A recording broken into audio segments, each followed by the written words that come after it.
রক্ত শীতল হিম, কোটি কোটি মুসলিম বেঁচে থেকে নাই কোনো লাভ, কিন্তু সহে না গায় দেখি যদি দুনিয়ায় লাঞ্ছিত তোমার কিতাব।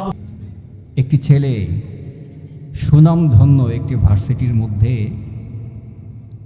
আল্লাহ তাআলার দেওয়া, রাসূল সাল্লাল্লাহু আলাইহি ওয়াসাল্লামের উপর নাজিল হওয়া আমাদের ধর্মগ্রন্থ কিভাবে অপমান করেছে সেটাকে আপনারা দেখেছেন? বর্তমান সময়ে আজকে এই সময় আসলাম বলে আমরা কেউ কিছু বলতে পারছি না, সর্বোচ্চ একটা র্যালি ছাড়া। র্যালি বলতে যে আমরা তার বিরুদ্ধে রাস্তায় গিয়ে একটু আন্দোলন করব, তার বিরুদ্ধে দু চারটা কথা বলব, এই পর্যন্তই শেষ, এর বাইরে আর কিছু না। তাকে যখন ধরা হলো তখন আমাদের দেশেরই আইনের প্রশাসন ভাইরা বলছে তার মেন্টালিটিতে সমস্যা, তার মেন্টালি সমস্যা। এখন আমার প্রশ্ন হলো দুইটা প্রশ্ন। একটা প্রশ্ন হলো, সুনামধন্য একটি ভার্সিটির নিয়মিত স্টুডেন্ট, সে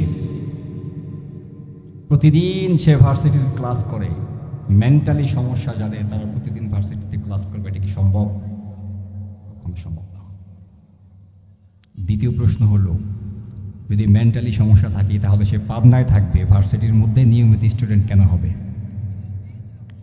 আজকে আমরা গুনাহগার, আমরা আল্লাহ তাআলার পাপী বান্দা।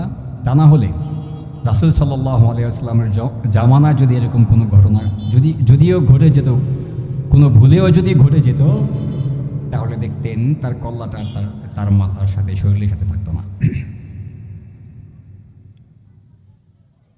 আমরা মুসলমান হয়েছি না ফরমান, করেছি তোমার কাছে পাপ, পরিণামে দুনিয়ায় আমরা পেয়েছি হায় পরাধীনতার অভিশাপ।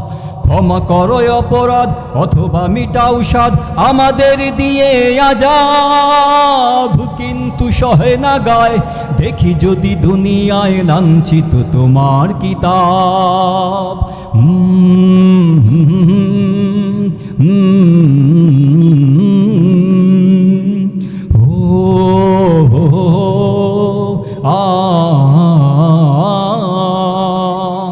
তোমার কালাম জানি মহাসত্যের বাণী, তুমি তার হেফাজতকারী। জালিমেরা পদতলে যদি তা যায় গোদলে, আমরা তা সইতে কি পারি? মৃত্যু করি না ভয় যদি বা এমন হয় দুশ্মন কেটে নেয় মাথা, অন্তর যায় ঘুরে যদি বায়া গুনে পুরে কোরআনের একটিও পাতা। তুমি যদি তাই চাও চোখ বুঝে আমরাও সে আগুনে দিতে পারি ঝাঁপ, কিন্তু সহে না গায় দেখি যদি দুনিয়ায় লাঞ্ছিত তোমার কিতাব।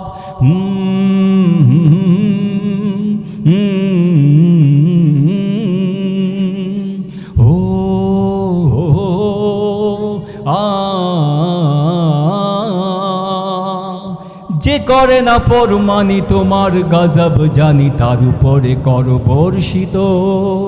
তবে কেন আজ শুনি কাফেরের জয়ধ্বনি, মুমিনেরা হয় পরাজিত। ফেরাউন নমরুদ দিয়েছে পাপের শোধ, কোথায় তোমার সেই শান? এভাবেই নিরবধি কাফেরেরা করে যদি লাঞ্ছিত তব কোরআন। রক্ত শীতল হিম, কোটি কোটি মুসলিম বেঁচে থেকে নাই কোনো লাভ, কিন্তু সহে না গায় দেখি যদি দুনিয়ায় লাঞ্ছিত তোমার কিতাব।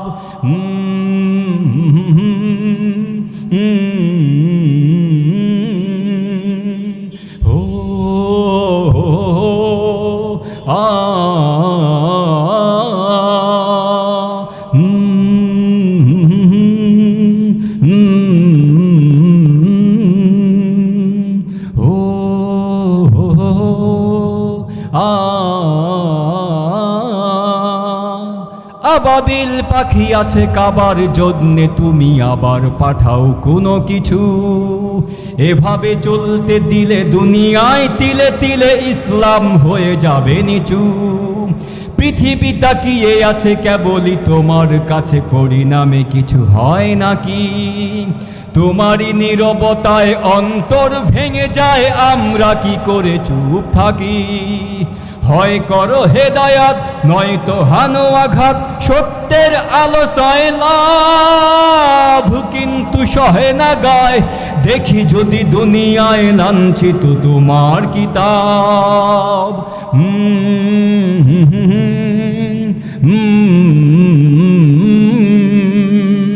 ও আ